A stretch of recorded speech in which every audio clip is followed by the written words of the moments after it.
안녕하세요. 조용호 선생님입니다. 자, 오늘은 컴퓨터 그래픽스 운영 기능사 17번째 시간, 디자인 재료에 관련한 두 번째 시간입니다. 전 시간에 우리가 이제 재료학을 시작했는데요. 그 재료 파트는 8문제가 출제된다고 했었죠. 그죠? 근데 다루는 내용은 엄청 많습니다. 참 재료학은 너무 재미가 없어. 강의 자체가. 왜냐하면 여러분들 우리가 이제 배워야 될 게 되게 많아요. 뭐 사진 재료, 전 시간에는 종이와 그다음 채색 재료에 대해서도 배웠잖아요. 사실 종이에 대한 얘기만 해도 1시간 이상. 그다음에 아니죠, 그 이상일 수 있어요. 뭐 생료에 관련한 것도 엄청 많은 부분이 있고요. 또 오늘 배울 사진 재료만 해도 거의 뭐 이제 우리가 이제 나중에 여러분들이 시각 디자인 시험 산업기사나 기사 보시면 거의 한 파트에 한 파트. 그거 가지고만 뭐 거의 6, 7시간, 8시간 막 그렇게 강의하는 내용을 다 다루고 있다라는 것이죠. 그리고 여러분들 뭐 목재, 플라스틱 뭐 이런 것들이 얼마나 많은 종류의 양들이 있겠습니까? 그래서 이 시간에는 여러분들이 마음 편안하게 그냥 중요한 것만 선생님이 정리를 해줄 겁니다. 그럼 여러분들이 그걸 보고 여러분들이 간단하게 그냥 이해하고 중요한 것만 암기를 해두시면 될 것 같습니다. 자, 이후에 우리가 배워야 할 것들이 어떤 것들이 있냐면요. 첫 번째는 사진 재료에 관련한 시험 문제가 출제가 됩니다. 사진 재료. 사진 재료 그러면은 되게 많죠. 대표적인 사진 재료는 뭐예요? 필름입니다. 필름. 자, 필름인데 여러분들 지금 뭐 현재 우리가 필름 쓰나요?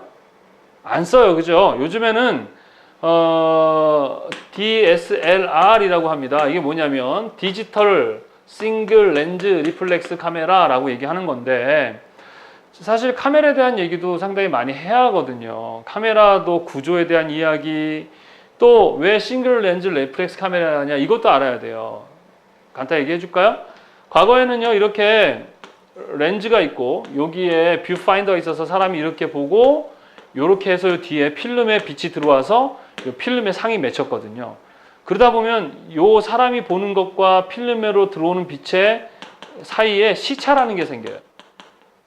그렇게 되면은 보는 것과 찍는 것이 다를 수 있잖아요. 그래서 만든 카메라가 뭐냐면 뷰파인더에다 거울을 달아요. 그래서 거울을 비치면 요게 거울이 있어서 비춰서 이렇게 봤다가 요게 접혀서 뒤에 필름에 상이 맺히게. 그래서 리플렉스는 반사하다라는 뜻이잖아요. 그죠? 그래서 반사 거울이 있다는 얘기야. 그래서 싱글이라는 것은 한 개의 렌즈. 그래서 싱글 렌즈 리플렉스 카메라 이렇게 얘기를 하거든요. 그런데 요즘에는 이 필름이 없어지고 이 필름 뒤에는 빛에 대해서 반응하는 관광 센서가 있죠. 그죠? 예. 그래서 사실은 필름에 대해서 우리가 기본적으로 그렇게 뭐 중요하게 알 필요는 없지만, 그러나 이 센서에서 작동하는 내용들이 거의 이때 사용하던 필름의 내용과 동일하기 때문에 기본적으로 필름의 성격이나 필름의 특징에 대해서 아는 것은 상당히 중요한데, 벌써 필요 없는 건 아닌데 시험에 나오지 않는 내용을 지금 설명하고 있잖아. 이렇게 해버리면 절대로 재료학 강의를 시간 안에 끝낼 수가 없어요. 차라리 뭐 한 100문제를 재료학 낸다 그러면 제가 이거 엄청 심도 있게 강의를 하겠지만, 고작 또 몇 문제밖에 안 돼? 8문제. 그러면 이 중에서 2문제는 내가 분석을 해보니까요, 전혀 선생님도 알 수 없는 어떤 파트의 심화적인 내용이 나오더라 이거죠. 거북선을 만드신 장군님은 이순신 장군님, 다 알죠? 그러면 실제로 거북선을 디자인하는 장군은 모르잖아. 나대용. 여기까지는 알 수 있어요. 그런데 갑자기 이순신 장군님의 둘째 아들의 이름은? 그거 내가 어떻게 알아? 이순신 장군의 어머니의 이름은? 내가 어떻게 알아? 이순신 장군의 어머니의 아버지의 이름은? 이런 문제를 제가 어떻게 아냐고요. 물론 조사하고 배우고 알면 좋지만 거기까지 공부하려면은 엄청나죠. 그죠? 근데 그런 문제가 나옵니다. 왜냐하면 변별력이라 그래서 이제 그런 이렇게 난이도를 조절하기 위해서 나오긴 하지만, 여하튼 이런 거예요. 그리고 이제 가끔 나오는 게 여기 안에 그 조리개와 셔터라는 게 있거든요. 카메라라는 것은 빛이 들어오는 양을 조절을 해서 필름에 적당한 빛을 노출시켜 주는 거예요. 그래서 카메라가 항상 이렇게 열려져 있는 것은 조리개라고 하고요. 닫혀져 있다가 찰칵하고 열렸다가 닫히는 것을 우리는 셔터라고 합니다. 그래서 셔터와 조리개는 빛의 양을 조절해주는 장치다. 어디? 필름 앞에 있어요. 요 렌즈에. 그러면 이제 필름이라는 것은 우리 버라이어티즈 배웠었죠. 전 시간에 종이. 종이에 감각물질, 빛이 닿으면 반응하는 감각물질, 그래서 할로겐 하은이라는 그런 감각물질이 발라져 있는 그러한 필름이에요. 그래서 필름의 구조를 보게 되면 일단 어떻게 되어 있냐면은 되게 얇은 필름에 여러 개의 그 단계가 되어 있어요. 첫 번째는 필름 끝에는 필름을 보호하는 보호층이 있어요. 왜냐하면 그 예전에 카메라의 필름이 계속 롤에 의해서 감기게 되면은 어디든 간에 이렇게 긁힐 수 있겠죠. 예, 그거를 보호해주는 보호층이 있고요.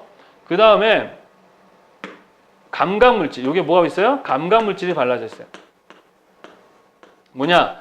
빛이 닿으면 어떻게 돼요? 빛이 닿으면 반응하는 그런 물질이겠죠. 그 다음에 또 층이 하나 있고, 그 다음 필름 베이스가 있고, 맨 뒤에는요, 할레이션 방제층이라는 게 있어요. 할레이션 방제층. 할레이션은 뭐냐면요, 빛이 이쪽으로 딱 들어올 때 얘네를 다 통과해가지고 필름 베이스를 통과하는 빛이 있을 수 있어요. 그죠? 그러면 그 빛이 할레이션 방지층에서 잡혀가 다시 반사가 되는 거예요. 그래서 할레이션 방지층은 투과된 빛을 잡아가지고 보다 선명한 상을 맺게 해주는 역할을 해주는 그걸 할레이션 방지층이라고 얘기를 합니다. 이렇게 있는데 이거는 이제 흑백 필름에 관련한 거고요. 이제 컬러 필름은요. 요 광각 물질 안에 커플러라는 그 색을 재현하는 감각 물질이 있어요. 그래서 우리 교재에 보면은 기본적으로 어떻게 돼 있냐 그러면은 첫 번째는 맨 위에가 비감각층이라는 게 있고 Y 필터층이라는 게 있고 그 다음에 뭐가 있습니까? G 감각층, R 감각층 이런 식으로 각각마다 또 중간층이 있죠. 그러니 이 얇은 필름에 또 이런 여러 단계의 층이 있으니 이 필름을 아무나 만들 수 있어요, 없어요? 없었죠. 그 만들 수 있는 기술을 가진 나라는 후지 필름이라 그래가지고 일본, 코닥 필름, 미국, 독일 이런 정도밖에 없었어요. 물론 지금은 아직도 아날로그식의 카메라를 사용해서 촬영을 하고 있는 분들이 많지만 지금은 거의 대부분의 디지털 SLR, 디지털 카메라를 통해서 우리가 작업을 하는데 과거에는 그랬습니다. 그러면 빛은 RGB죠, 그죠?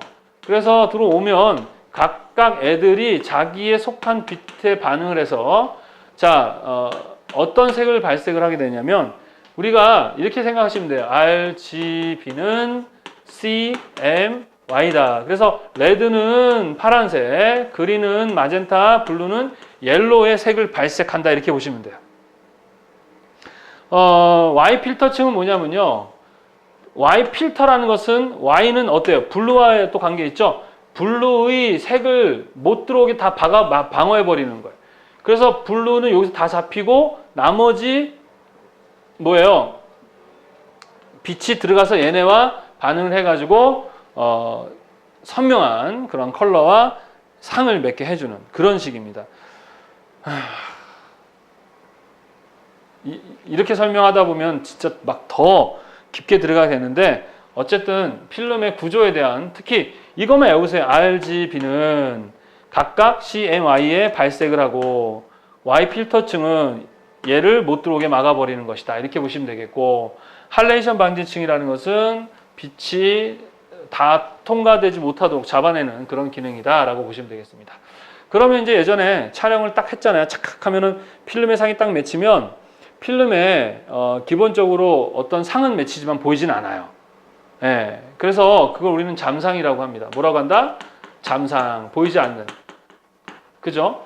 그 잠상, 보이지 않는 잠상을 보이게 하는, 그러니까 필름 자체, 여러분 아주 옛날이라 요즘 어린 친구들이 알지 모르겠지만 옛날에는 사진을 찍으면 롤필름을 현상소에 맡기면 두 가지를 줬어요. 하나는 인화지의 사진과 하나는 필름들을 이렇게 필름통에 넣어가지고 이렇게 줬었거든요. 기억나시나요? 예. 그래서 잠상인 그 필름의 상이 나타나도록 하는 걸 뭐라고 한다? 현상이라고 얘기를 하고요. 현상된 필름을 이용해서 종이에다가 상을 맺히게 하는 것을 우리는 인화라고 얘기를 하는 거예요. 시험에 또 우리 필름의 종류가 나오는데 뭐 리버설, 인스턴트, 재개선, 롤필름, 시트필름, 네거티브 필름 이런 거는 이거 외에도 되게 많거든요. 이제 시험에 한 번씩 나왔던 것들만 정리를 해놓은 거예요. 그래서 기본적으로 그냥 그 리버설 필름이라는 게 뭐냐면 보통 우리가 잠상이 상이 맺히게 되면 현상을 하잖아요. 그러면은 기존에 있었던 상과 반대되는 상이 나와요. 그러니까 옛날 필름 보셨는지 모르겠지만 필름 보게 되면 상이 반대되는 그걸 네거티브라 그래요. 네거티브 필름이라고 합니다. 반대한다. 네거티브 하지 말아라 그러죠? 네거티브 필름이 나와요. 그러면은 인화를 거치면서 네거티브가 다시 포지티브 필름, 그러니까 원래의 형태와 색깔로 바뀌게 되는 거예요. 아셨어요? 그런데 이 리버설 필름이라는 것은 있는 그대로, 필름에 있는 그대로의 상이 맺히게 해주는 필름이에요. 아셨습니까? 자, 인스턴트 필름이라는 거 아시죠? 우리 대표적인 플로로이드 필름 아시죠? 그냥 바로 찍으면 바로 현상이 되는 거예요. 그래서 그 종이 인화지, 그 필름 인화지 안에 현상할 수 있는, 인화할 수 있는 용액이 다 들어가 있어요. 그래서 찍고 나면 막 흔들지 않습니까? 그죠? 그 다음 적외선 필름은 우리가 눈으로 볼 수 없는 적외선의 빛에 감강하는 필름. 롤 필름은 기본적인 롤로 되어 있어요. 옛날에 많이 사용해서 롤로 되어 있는 필름. 그 다음 시트 필름은 한 장으로 되어 있는 필름이에요. 그거는 이제 보통 큰 사진을 찍어야 될 때 사용하는 필름. 네거티브 필름 얘기했었죠? 상에 반대되는 상이 맺혀지는 필름을 얘기합니다. 아셨습니까? 그래서 잠상이 필름에 상이 맺혀진 것을 보이지 않는 걸 필름에서 보이게 하는 것을 현상, 그 다음에 현상된 것을 종이에 옮기는 것을 뭐라? 인화라고 한다라고 했었습니다. 자, 그 다음에 필름에서의 감도라는 게 뭐냐면은 사진이라는 것은 빛의 예술입니다. 그래서 빛이 많으면 필름에 빛이 많이 들어와 버리게 됨으로써 되게 어떻게 돼요? 뿌연해지고 밝아집니다. 반대로 빛이 없으면 어둡고 탁해지죠. 그래서 빛을 조절하기 위해서 다양한 방법이 있어요. 조명을 이용한다든가 하는 방법도 있는데 그렇지 않을 때는 필름을 이용하는 방법이 있어요. 그러니까 좀 어둡다 싶으면 감도가 좋은 필름을 쓰면 돼요. 그러니까 빛에 잘 반응하는 고감도 필름을 쓰면 되겠고, 주변이 너무 밝다 그러면 약간 감도가 떨어지는 저감도의 필름을 쓰면 되겠습니다. 그래서 그걸 감도라 그래요. 빛에 얼만큼의 반응을 하는가를 감도라고 하는데 요 시험에 많이 나오는데 이 감도를 표시하는 표준이 뭐냐 그러면은 보통 ASA, ISO, DIN 이란 세 가지가 주로 많이 사용합니다. ISO는 국제 표준을 얘기하죠. 인터내셔널. ASA는 아메리카 그래가지고 미국 표준이고요.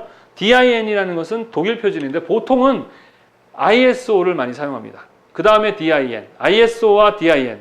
그 다음에 ASA도 사용하긴 하지만 요즘에는 거의 ISO를 대부분 많이 사용한다라는 거 시험에 아주 많이 나옵니다. 그래서 감도 표시는 어떤 표준을 많이 쓰느냐 그러면 어디? ISO다. 최근에는 그래요.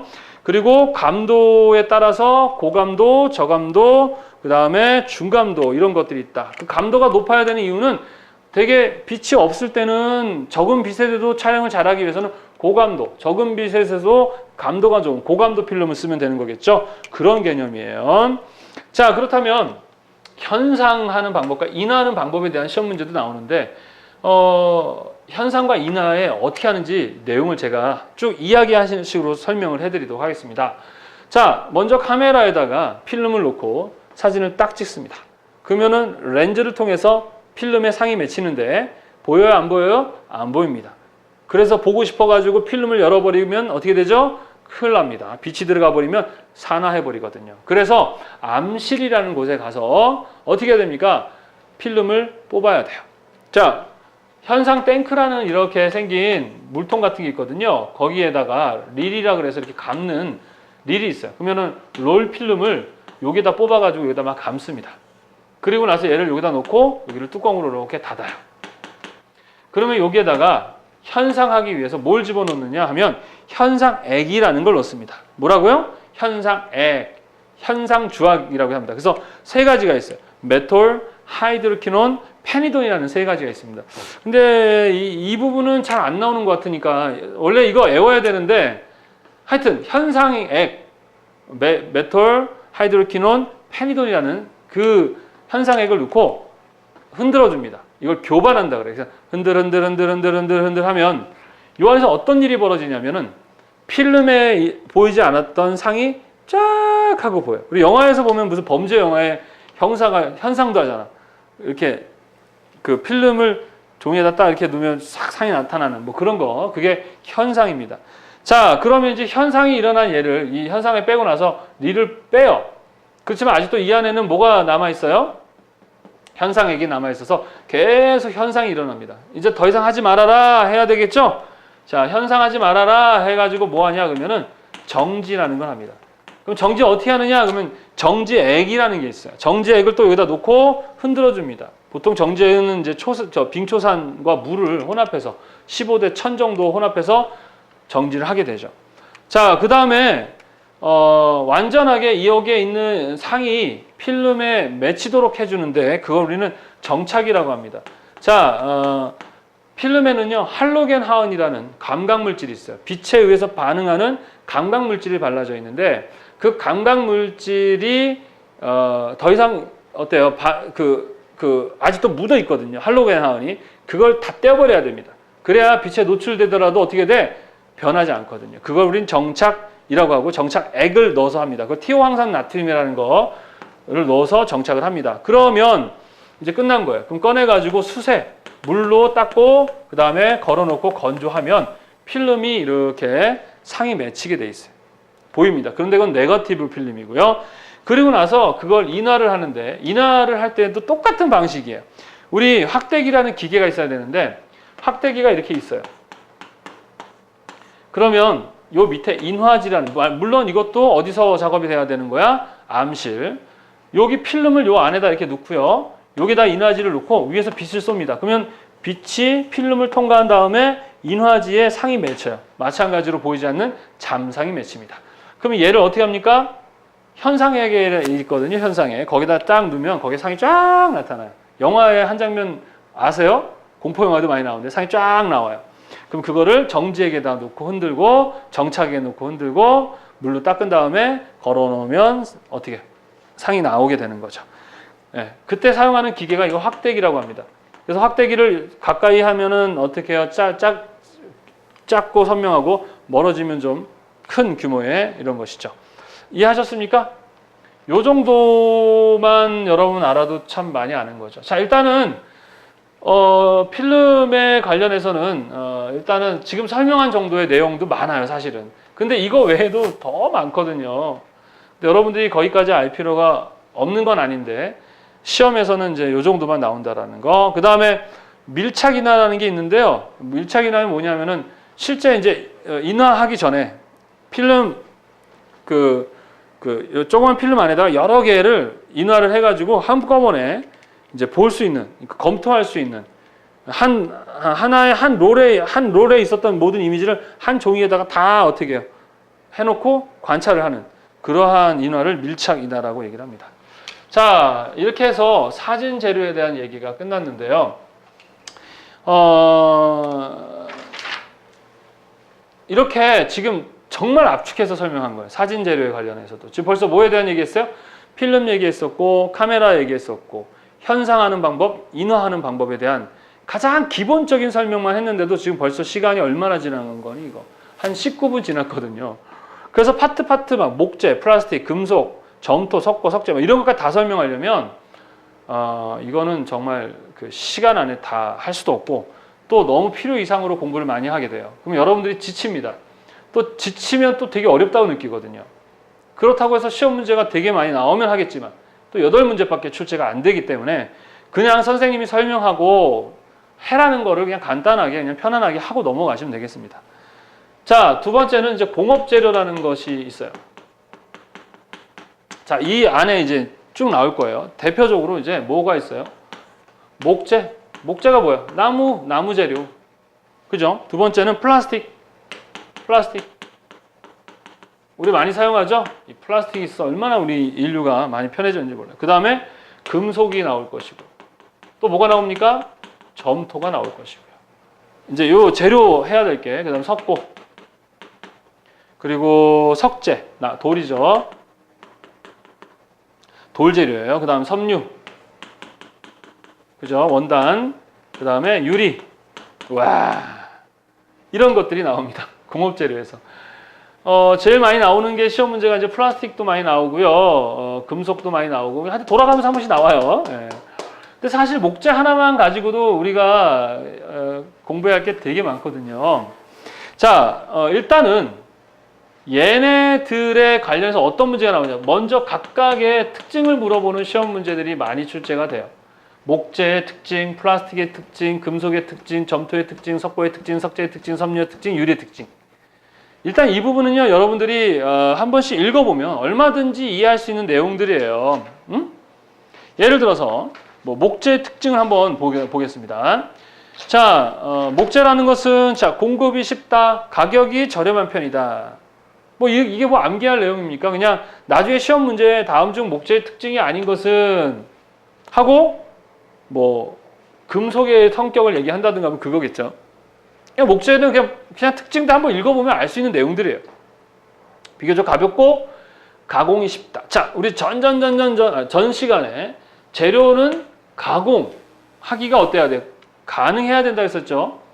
재료가 있는데 가공할 수가 없다면 말이 안 되는 거예요. 저는 제일 이해가 안 되는 게 뭐냐면은 영화 어벤져스에서 캡틴 아메리카가 사용하는 방탄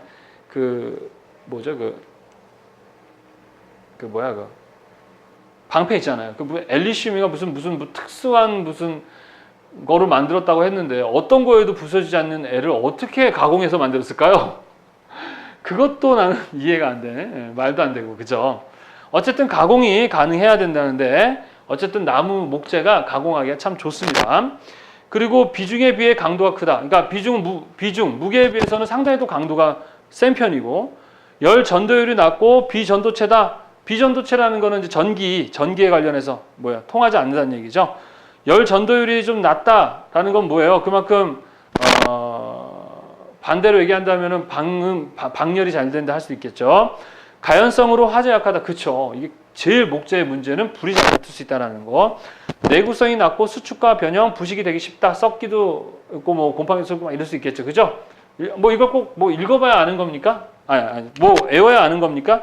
아니겠죠. 그냥 여러분이 충분히 읽어보면 알 수 있는 거예요. 자, 그 다음 또 플라스틱의 특징에 대한 시험 문제가 또 나와요. 플라스틱은요, 가공이 용이하다. 목재처럼 사용하기가 참 편리하다. 다양한 재질감을 낼 수 있어요. 그죠? 얼마든지. 그리고 석유 화학 분야가 발전함으로 인해서 함께 같이 발전했다라는 거. 그리고 대표적인 플라스틱은 뭐예요? 석유를 주 원료로 하고 있다라는 거. 상당히 가볍고 반면에 강도가 크다라는 거. 그리고 전기 절연성이 우수하고 열 팽창 계수가 크다는 거. 내수성이 좋아서 녹이나 부식이 없죠. 그렇죠? 이 금속에 비해서. 타 재료와 친화력이 크다. 그러니까 타 재료와 함께 잘 쓸 수 있다. 그런 특징을 갖고 있습니다. 얼마든지 읽어보니까 다 이해되십니까? 자, 그 다음에 금속의 특징을 보겠습니다. 비중이 크다, 무겁다는 얘기입니다. 비교적. 그리고 전기의 양도체다. 열도 그렇고 금방 뜨거워지고 오래 또 갖고 있고 또 전기도 통과하죠. 그 다음에 전성과 연성이 좋다. 늘어났다 이런 것들 녹았다가 늘어났다. 고체 상태에서는 결정체 딱딱하지만, 그죠? 그 다음에 외력에 대한 내구력 크다. 튼튼하다. 반면에 녹슬기가 쉽다. 이런 뭐가 있습니까? 장단점이 있죠. 특징이 있습니다. 자, 그 다음에 점토의 특징, 건조되면 강도가 크다. 이런 것들, 이런 걸 여러분이 한 번씩 그냥 일단 특징을 물어보는 시험 문제가 출제된다라는 거 잘 기억해 주시기 바랍니다. 자, 그 다음에 어떤 문제가 또 출제가 되냐면요.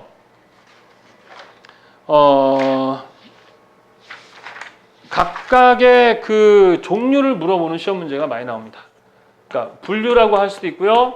또 종류를 물어보는 시험 문제가 많이 출제됩니다. 자, 목재 같은 경우도 또 보게 되면은요. 목재도 보면 종류는 되게 많아요. 식물학적 분류로서는 은하식물, 현하식물이라고 하기도 하고, 은하식물은 또 어떤 것이 있고, 또 헌화식물은 피자식물은 다른 말로는 속시식물 되게 복잡하더라고요. 사실 선생님도 이 목재에 관련해서 공부를 좀 이제 가르치려고 하다가 머리 터지는 줄 알았습니다. 거의 대부분이 암기해야 돼. 그리고 나무의 종류도 너무 많고 또 나무의 종류를 봐도 구분도 잘 못하겠어요. 근데 선생님 옛날에 군대 있을 때 후임병이 조경관가였었거든요. 근데 같이 이제 우리 특히 산에서 작전을 많이 하니까 걔랑 같이 다니면 너무 재밌었어요. 이거는 뭐 소나무고요, 이건 잣나무고요, 이거 온나무입니다, 막 이러면서. 근데 내가 봤을 때는 똑같거든요. 근데 그걸 다 구분하더라고요. 예. 그래서 여쨌든 그쨌든 뭐 대표적으로 이제 시험에 많이 나오는 것들만 선생님이 정리를 했거든요. 그래서 침엽수와 화렵수가 있다. 그 침엽수는 보통 이 건조하거나 이 추위에 되게 강하다 보니까 이 위도가 높은 북반구 쪽에 많이 침엽수림이 많이 이렇게 되어 있고요. 화렵수 같은 경우는 상당히 그 꽃이 많이 피고 좀 화려하고 아름답습니다. 그래서 뭐 보통 가구 재료는 이제 화렵수를 많이 사용한다. 뭐 이런 것들을 다 어떻게 알겠습니까? 그죠? 예. 그 종류를 이 외에 엄청 많은 걸 우리가 어떻게 아냐고. 그냥 기본적으로 선생님이 정리한 정도의 수준, 예. 교재에 나와 있는 수준 정도만 그냥 뭐랄까 간편하게 암기를 해두시면 될 것 같아요. 그냥 막 목숨 걸고 안 하셔도 될 것 같아요. 자, 그 다음에 플라스틱의 종류는 보면 뭐가 있습니까? 대표적으로 열 경화성 수지와 열 가속성 수지라는 게 있거든요. 둘 다 똑같은 건데 차이는 뭐냐? 열 경화성은 둘 다 마찬가지 열을 주게 되면 둘 다 어때요? 이제 되게 말랑말랑해집니다. 그래서 그걸 내가 원하는 어떤 그 형태에 넣어서 시키면 그 모양이 되는 거거든요. 근데 열 경화성은요, 한번 열을 가했다가 모양을 만들면 다시 열을 가해서 다시 모양을 만들 수가 없어요. 열 경화성 수지의 특징은. 반대로 열 가속성 수지는 매번 어떻게 할 수 있어요? 재활용이 가능한 그걸 우린 열 가속성 수지라고 얘기합니다. 그래서 각각마다 또 페놀 수지, 에폭시 수지 뭐 종류 되게 많거든요. 교재에 나와 있는 것만 정리한 것만 일단은 여러분들은 알아두시면 될 것 같습니다. 되게 많은데 그걸 언제 다 우리가 다 이해하고 아냐 이거죠. 자, 또 마찬가지 금속이라는 것의 종류. 뭐 금속은 대표적으로 금이 있고 은 있고 되게 많거든요. 그죠? 이제 마찬가지 선생님이 정리한 내용 정도. 금, 양은, 백금, 은, 형상기업 합금, 아모르퍼스 합금, 구리, 알루미늄. 선생님이 기출문제를 분석하면서 자주 나오는 시험 문제들만 정리한 거예요. 그 이상은 저도 잘 모르겠고요. 금속 전문가도 아니고, 그죠? 교재에 나와 있는 정도만 이해하고 아시면 될 것 같습니다. 그 다음에 이제 나오는 게 뭐냐 그러면 각각의 것들을 아까 얘기했듯이 가공해야 된다 그랬었죠. 어떻게 가공하는가는 가공법에 대한 시험 문제가 출제가 됩니다. 가공법을 어떻게 하느냐, 뭐 예를 들어서 목재를 어떻게 가공하느냐, 또 플라스틱을 어떻게 가공하느냐. 그러면은 뭐 플라스틱 가공법, 다른 말은 성형법이라고 얘기도 합니다. 성형법, 성형하는 방법은 뭐 사출 가공, 압출 가공, 압축 가공 이런 종류들이 있고, 금속은 뭐 엠보싱 가공, 그다음 주조 가공, 단조 가공, 압연 가공 뭐 이런 것들. 그 외에도 다양한 내용들이 있지만 일단은 여러분은 각각의 특징과 분류와 가공법 정도만 각각의 것들에 대해서 어떻게 이해를 하고 넘어가시면 될 것 같아요. 선생님이 하나하나 다 설명해 주고 싶지만 별로 의미가 없어요. 왜? 너무 양이 많아요. 예, 그리고 여러분이 설명하더라도 졸려합니다. 그리고 여기서 나오는 공업재에서 나오는 문제는 보통 한 3문제 정도 출제돼요. 그러면 이 많은 것들을 목숨 걸고 하느니 차라리 앞부분의 파트인 뭐예요? 산업디자인 일반과 색채 및 도법, 거기에 시간을 더 투자했으면 좋겠다. 예. 일단은 재료 파트는 선생님의 강의를 듣고 교재에 나와 있는 정도만 암기하시고 그리고 마무리하자. 무슨 말인지 아시겠습니까? 자, 그래서 공업재료에 대한 게 나오고요. 그 다음에 또 뭐가 나오냐면요. 기본적으로 이제 연마하고 광택을 내고 그 다음에 어떻게 접착하는 접착제에 관련한 것들이 나옵니다. 그리고 마지막이 도장 재료. 우리 아까 도장 재료 얘기하는데 생료에 대한 얘기했을 때 보통 도장은 안료입니까? 염료입니까? 그렇죠. 안료입니다. 물과 기름에 녹지 않아요. 그래서 뭘 사용해야 된다 그랬었죠? 전색제라는 걸 사용해야 된다. 그래서 도료에 보게 되면 전색제에 대한 내용이 나옵니다. 그리고 뭐 건조제 뭐 이렇게 나오는데 여러분들 보시면 얼마든지 그냥 알 수 있는 정도의 문제들이에요. 자, 그래서 우리가 기본적으로 이제 디자인 재료, 우리 앞부분에서 재료에 관련한 재료의 일반적인 그런 지식에 대해서 배웠었죠. 재료는 어때야 하는가, 가격이 저렴해야 되고 뭐 등등등등. 그 다음에 재료들이 갖고 있는 특징들, 그죠? 뭐 이런 걸 설명했었고, 그리고서 종이 재료 얘기했었고, 그 다음에 채색 재료에 대한 얘기했었어요, 그죠? 예. 와, 되게 많죠. 이거 되게 많습니다. 이거 보시면 이것만 해도 엄청나고요. 이것만 해도 사실 엄청난 양의 것들을 이야기를 하고 있습니다. 자, 일단 선생님이 좀 더 이렇게 설명했던 종이와 채색, 사진, 네, 요거에서 시험 문제가 한 2문제 내지 또 3문제 정도가 출제가 됩니다. 제가 구체적으로 막 설명한 것들은 여러분들이 꼭 알아뒀으면 하는 것들이고요. 이렇게 총괄적으로 설명을 하되 제일 많이 나오는 것은 플라스틱과 금속, 요게 참 많이 나옵니다. 그리고 각각에 대해서 어떤 것, 얘네들에 대해서 이제 한 문제가 나오는데 그 한 문제를 위해서 너무 많은 것들을 시간을 투자하기는 너무 아깝다. 그래서 각각의 특징, 각각의 분류, 각각의 가공법 정도만 대충 이해하는 정도로 넘어가자. 무슨 말인지 아시겠습니까? 자, 그런 정도로 하도록 하고요.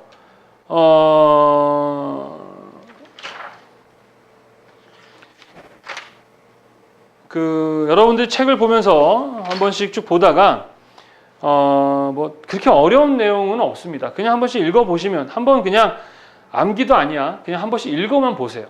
이 파트는 특별하게 제가 여러분들 용서를 해드리겠습니다. 선생님이 지금 강의한 내용만 암기를 하시고요. 나머지 선생님이 특별히 얘기하지 않은 부분들은 책을 한 번만 그냥 한번 쭉 읽기만 하세요. 그리고 체크리스트 부분을 한번 풀어보면서 한번 그냥 아주 간단하게 그냥 암기가 되면 좋고 안 되면 할 수 없는 정도로만 넘어가도록 하겠습니다. 무슨 말인지 아시겠습니까? 너무 여기에 많은 시간을 투자하는 게 바보예요. 이 시간은 할 거 있으면 뭐해? 산업디자인 일반과 색채 및 도법에 여러분들이 더 신경을 쓰시는 게 훨씬 효율적인 공부가 되지 않을까 싶습니다. 참 욕심이 많아요, 그죠? 선생님도 컴퓨터 그래픽스 운영 기능사를 거의 한 17년, 18년, 19년 전에 땄거든요. 그때 선생님도 멍청하게 재료하기 되게 중요한 줄 알고 막 엄청 공부를 했는데 끽 8문제 나오는데 자, 여하튼 그렇다고 해서 여러분 이게 중요하지 않다라는 얘기는 아니에요. 절대로. 선생님이 설명했던 내용들, 종이, 채색, 사진, 재료 이것만 가지고도 사실 진짜 뭐 한 20강까지 강의가 가능한 내용들인데 뭐 여기는 전체를 다 따져본다면 이건 엄청난 거죠. 그래서 그냥 교재에 나와 있는 정도와 선생님이 강의한 정도의 내용 정도만 알고 넘어가자. 재료학은 그 정도만 하셔도 됩니다. 근데 뭐 본인은 그럴 수 없다. 그러면 열심히 더 책을 보고 암기를 더 많이 하시기 바랍니다. 어차피 우리의 목표는 36개만이니까 한 37, 8개 맞는 데 목적으로 저는 강의를 하는데 하여튼 점수도 물론 합격은 해야 되겠죠. 근데 효율적인 공부를 하고 정말 중요한 것들은 암기하고 그렇지 않은 것들은 그냥 간단하게 이해만 하고 넘어가는 식으로 하시는 게 뭐 효율적인 공부 아닌가 싶습니다. 자, 이렇게 해가지고 오늘 강의는 여기까지 하도록 하고요. 이제 얼마 남지 않았습니다, 여러분들. 끝까지 최선을 다해 주시고. 자, 항상 끝나면 어떻게 하라고? 정독하고 암기하라고 그랬는데 이번에는 정독만 하십시오. 아셨죠? 그리고 체크리스트를 풀어보면서 암기하면 좋고 아니면 말고. 네, 그냥 그러고 넘어가서 나중에 기출문제 하면서 대충 그냥 이렇구나라고 나오는 것들만 암기하는 그런 방법을 하도록 하겠습니다. 자, 다음 시간에 건강한 모습 또 뵙도록 하겠습니다. 감사합니다.